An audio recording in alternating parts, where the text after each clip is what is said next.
अध्ययन निष्पत्ती.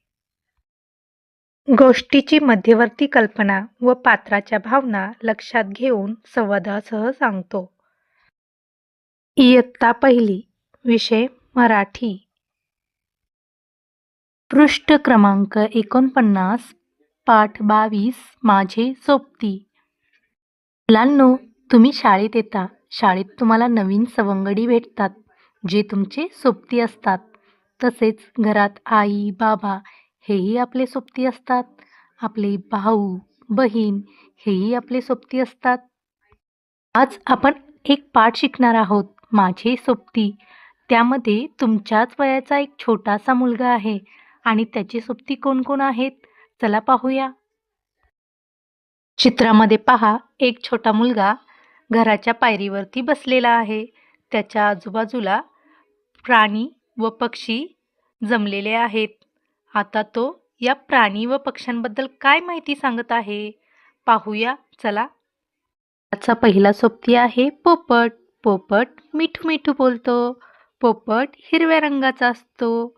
पोपट मिरची खातो. मुलगा आपल्या सोबत्याबद्दल काय म्हणतो, हा माझा मित्र पोपट, बोलतो कसा छान पटपट. मुलाची दुसरी सोबती आहे चिमणी. चिवचिव करत आली चिमणी, खेळ खेळते माझ्या अंगणी. चिमणी कशी आपल्या अंगणात येऊन खेळत असते, दाणे टिपत असते अंगणातले, आणि ती कशी करते, चिव चिव चिव असा आवाज करत असते.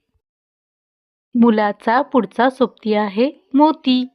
अंगणात आहे माझा मोती, रुबाब करतो पहा किती. मोती कुत्रा आहे. कुत्रा खूप इमानदार प्राणी आहे. तो आपल्या घराची राखण करतो. ही माझी मनी माऊ, म्हणते रोज फिरायला जाऊ. मुलाची पुढची सोबती आहे मनी माऊ. मनी माऊ दूध पिते.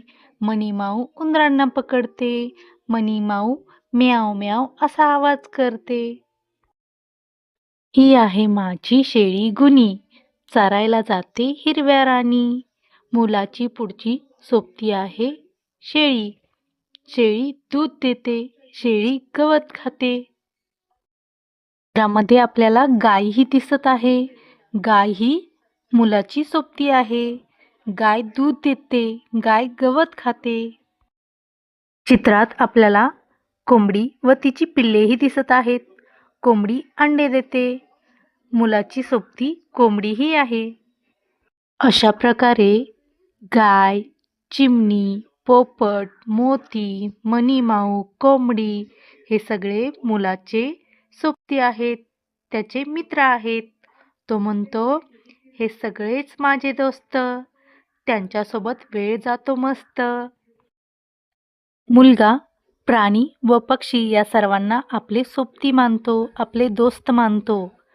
तो त्यांची काळजी घेतो. आपणही प्राणीमात्रांवर दया केली पाहिजे, त्यांची काळजी घेतली पाहिजे. अशा प्रकारे आज आपण माझे सोबती हा पाठ अभ्यासला आहे. धन्यवाद.